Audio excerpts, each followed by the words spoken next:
মুস্তাফিজুর রহমানকে নিয়ে আলোচনা হবে। মুস্তাফিজকে নিয়ে আজকে আলোচনাটা যে পর্যায়ে চলে গেছে তাতে কিছুটা স্বস্তি অস্বস্তি দুটোই আসলে আমাদের উপর ভর করেছে। একজন ক্রিকেটার সবশেষ আইপিএল ভালো করেছিলেন, তার আগে আসরে আইপিএল ছাড়ার আগ পর্যন্ত হাইয়েস্ট উইকেট টেকার ছিলেন। আইএল টি20 চলছে, আপনারা সবাই জানেন। আগুনে ফর্মে রয়েছেন মুস্তাফিজুর রহমান। 4 বলের ব্যবধানে 3 উইকেট নিয়েছিলেন লাস্ট ম্যাচেই। 5 ম্যাচে 9 উইকেট নিয়ে এই মুহূর্তে টেবিলের টপ 3 মধ্যে রয়েছেন দ্য ফেজ। পুরো বছরে মুস্তাফিজ 20টা টি20 খেলে 26 উইকেট নিয়েছেন এবং যেটা বাংলাদেশি বোলারদের মধ্যে সেকেন্ড হাইয়েস্ট। টপে রয়েছেন রিশাদ হোসেন 33 উইকেট নিয়ে। এই মুস্তাফিজের আইপিএল এ 9 কোটি 20 লাখ রুপিতে বিক্রি হওয়া অথবা প্রায় 12.5 কোটি টাকায় বাংলাদেশি ক্রিকেটারদের মধ্যে রেকর্ড দামে বিক্রি হওয়ার পরে তিনি কতগুলো ম্যাচ খেলতে পারবেন না সেই আলোচনাটা সব জায়গায় হয়েছে। এবং এপ্রিলে নিউজিল্যান্ড বাংলাদেশে আসবে। নিউজিল্যান্ড এই মুহূর্তে ওয়ানডে র্যাঙ্কিং এর 2 নম্বর দল। ওয়ানডে সিরিজে মুস্তাফিজকে খেলতেই হবে। নাজমুল আবেদিন ফাহিম বাংলাদেশ ক্রিকেট বোর্ডের ক্রিকেট অপারেশনস কমিটির চেয়ারটা যার এই মুহূর্তে দায়িত্বে রয়েছে বা চেয়ার সামলানোর দায়িত্বে যিনি রয়েছেন তিনি আজকে সেই অ্যানাউন্সমেন্টটা দিয়েছেন। এবং এই 8 দিনের সফর প্লাস মাইনাস আসা যাওয়া মাঝখানের 1 দিন 2 দিনকে যদি আপনি অ্যাড করেন, it's going to be a tour from India to Bangladesh during the IPL by Mustafizur Rahman around 10 days. এবং এই 10 দিনের যে হুট করে আইপিএল থেকে বিচ্যুতি মিডল অফ দ্য টুর্নামেন্টে, যেহেতু আপনারা সবাই জানেন 25শে মার্চ শুরু হবে এবং এটা যতটুকু জানা যাচ্ছে যে মে পর্যন্ত চলে যাবে আইপিএল এর শিডিউল, যেটা পুরো মার্চ চলবে, এপ্রিল চলবে এবং প্রায় 2 মাস 7 দিন 8 দিনের যে টুর্নামেন্ট, সেই টুর্নামেন্টে মিডলে মুস্তাফিজুর রহমান 10 দিনের জন্য থাকবেন না। 8 দিন তিনি ওয়ানডে খেলার জন্য বাংলাদেশের সাথে থাকবেন। আর ট্রাভেল ডে তো রয়েছেই, এসে নিশ্চয়ই সকালে এসে বিকালে খেলতে নামবেন না। আবার বাংলাদেশ থেকে সকালে গিয়ে নিশ্চয়ই কলকাতার কোন একটা ম্যাচ থাকলে বিকেলে সেখানে খেলতে যাবেন না।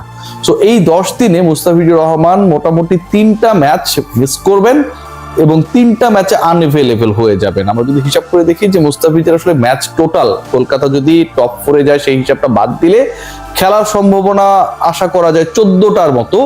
এবং শেষ পর্যন্ত সেখান থেকে যদি 3টা ম্যাক্সিমাম 4টা ম্যাচ বাদ পড়ে যায়, মুস্তাফিজুর রহমানের ফিনান্সিয়াল লসটা যে পর্যায়ে যাবে সেটা ভাই আমার কাছে মনে হয় যে নোট করার মতো। ইটস আ নোটেবল ফিগার এবং সেটা প্রায় 2.5 কোটি টাকা। 2.5 কোটি টাকা মানে শুধুমাত্র জাতীয় দলের হয়ে 3টা ম্যাচ 3টা ওয়ানডে খেলতে আসার জন্য মুস্তাফিজের টোটাল লস হবে ফিনান্সিয়াল অ্যাসপেক্টসে যদি আমরা এটা বলার চেষ্টা করি। কারণ এখানটায় ম্যাচে আনএভেলেবল থাকার কারণে যেই ম্যাচটা মানে টোটাল অ্যামাউন্ট অফ দা কি বলবো কন্ট্রাক্ট, এটা তো divided by the number of matches. So ওইখান থেকে 3 ম্যাচের জন্য আসলে তার যে চুক্তি সেই চুক্তির অর্থ বাদ পড়ে যাবে। একই সাথে যেই ম্যাচগুলোতে তিনি অ্যাপিয়ার্ড হতেন খেলতেন সেই ম্যাচগুলোর কিন্তু ম্যাচ ফি রয়েছে। আইপিএল এ একটা ম্যাচ খেললে আপনি কত টাকা ম্যাচ ফি পেতে পারেন, নিশ্চয়ই সেই অঙ্কটা খুব সহজ না, খুব অল্প না। এবং সেটাকেও যদি আমরা প্লাস করি ওভারঅল প্রায় 2.5 কোটি টাকার মতো Mustafizur Rahman is going to loss. So এই যে একটা ইস্যু তৈরি হলো, আমার কাছে মনে হয় যে এটার পেছনে বাংলাদেশ ক্রিকেট বোর্ড যে যুক্তি দিয়েছে যে we are not going to take any risk against New Zealand in the upcoming one day series. One day নিয়ে এত আলোচনা কেন? টি20তে আবার মুস্তাফিজকে ছেড়ে দেওয়া হবে। মানে আইপিএল তো মুস্তাফিজ টি20 খেলবেন। সো টি20 সিরিজে মুস্তাফিজ যদি থাকতেন বাংলাদেশ দলের জন্য অনেক বেশি উপকার হইতো, কারণ তিনি টি20-র মধ্যেই রয়েছেন। সো টি20তে নিউজিল্যান্ডের বিপক্ষে আইপিএল এ খেলা অবস্থায় থাকা একজন ক্রিকেটারকে খেলিয়ে দেওয়াটা তুলনামূলকভাবে লজিক্যাল। কিন্তু ওয়ানডেতে খেলানোর কারণটা হচ্ছে বাংলাদেশের র্যাঙ্কিং এই মুহূর্তে 10th। ওডিআইতে বাংলাদেশ 76 রেটিং পয়েন্ট নিয়ে 10 নম্বরে রয়েছে এবং এই 10 নম্বরে যদি বাংলাদেশ কন্টিনিউ করে তাহলে পরের যে ওয়ানডে ওয়ার্ল্ড কাপ সেই ওয়ার্ল্ড কাপে বাংলাদেশ কোয়ালিফাই করতে পারবে না সরাসরি। এখন এই 10-এ থাকা বাংলাদেশকে যদি অ্যাটলিস্ট 9-এ যেতে পারে বাংলাদেশ, যেহেতু হোস্ট সাউথ আফ্রিকা টপ 9-এর মধ্যে 8-এর মধ্যে থাকলে 9-এ থাকলেই বাংলাদেশের জন্য এনাফ হয়ে যাবে। সো ওই 9-এ অ্যাটলিস্ট যাওয়ার জন্য এবং সেই কাট অফ ডেডলাইনটা যেটা হচ্ছে 2027 সালের ফেব্রুয়ারি 15 তারিখ, বাংলাদেশকে ম্যাচেস জিততে হবে। বাংলাদেশকে জিততে হবে ম্যাচেস এগেইনস্ট দোজ টিম যারা হচ্ছে বাংলাদেশের থেকে বেটার র্যাঙ্কিং টিম। সো দুই দিক থেকে লজিক্যাল। একটা হচ্ছে মুস্তাফিজকে ফেরানোর উদ্দেশ্যটাই হচ্ছে যে to make or to build a team, যেই টিমটার মধ্যে কোনো ধরনের ফ্লস থাকবে না। আপনি আপনার বেস্ট টিম বানিয়েছেন। নিউজিল্যান্ডের বিপক্ষে বাংলাদেশের ওয়ানডে এক্সপেরিয়েন্সটা খুব বেশি খারাপ না, একটা সময় বাংলাদেশ রেগুলার তাদেরকে হোয়াইট ওয়াশ করতো, but this New Zealander are very different team. They are in ranking second rank team, এবং তাদের টোটাল রেটিং পয়েন্ট এই মুহূর্তে 113 আমি যেটা দেখছিলাম, after India and before Australia তাদের অবস্থানটা। সো এইরকম একটা দলের বিপক্ষে যখন আপনি খেলবেন, you should play with your full strength. এবং এই জায়গায় আমার কাছে ক্রিকেট অপারেশনস এর ডিসিশনটাকে খুবই লজিক্যাল মনে হয়েছে, to let Mustafiz play against New Zealand in ODI series. So ওয়ান ডেতে মুস্তাফিজুর রহমানের এই অ্যাপিয়ারেন্সের কারণটাই হচ্ছে আপনি বেটার টিমের সাথে খেলছেন। বেটার টিমের সাথে যদি আপনি বেটার পারফরমেন্স করেন, র্যাঙ্কিং এটা একটা প্রভাব পড়বে।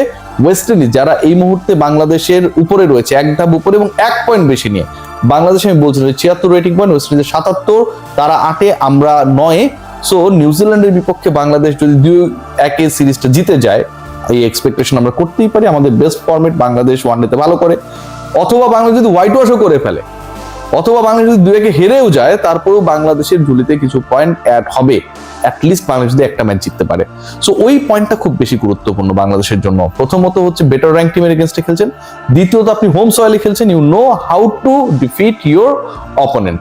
সো সেই কানেকশন থেকে আমার কাছে মনে হয় it's going to be very much important for Bangladesh to make a squad which is the strongest against the opponent. একই সাথে ইম্প্যাক্টফুল কিছু পয়েন্টস রয়েছে যে নিউজিল্যান্ড যখন বাংলাদেশে আসবে, দেখুন নিউজিল্যান্ডার যারা, নিউজিল্যান্ড বা ব্ল্যাক ক্যাপস যারা, তাদের number of cricketers in the IPL কিন্তু more than the numbers we have.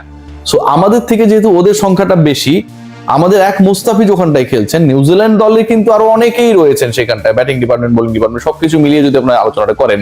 So তারাও আমার কাছে মনে হয় যে ডিউরিং দ্যাট সিরিজ, এপ্রিলে যেটা হবে আইপিএল এর মাঝামাঝিতে, অনেক ক্রিকেটারকেই তারা কল করবেন from IPL to play for their team against Bangladesh. এবং এটা যে হবে এটা নিয়ে কোনো ডাউট নেই। রাচিন রবীন্দ্র থেকে শুরু করে যে ক্রিকেটাররা রয়েছেন, তাদের ব্যাপারেও the way BCB has taken there decision to allow Mustafiz except the one day series against New Zealand এভাবে খেলানোর ব্যাপারে নিউজিল্যান্ড ক্রিকেট বোর্ড বা ক্রিকেট নিউজিল্যান্ড তারাও একই ডিসিশনের দিকে যাবে বলে আমার বিশ্বাস।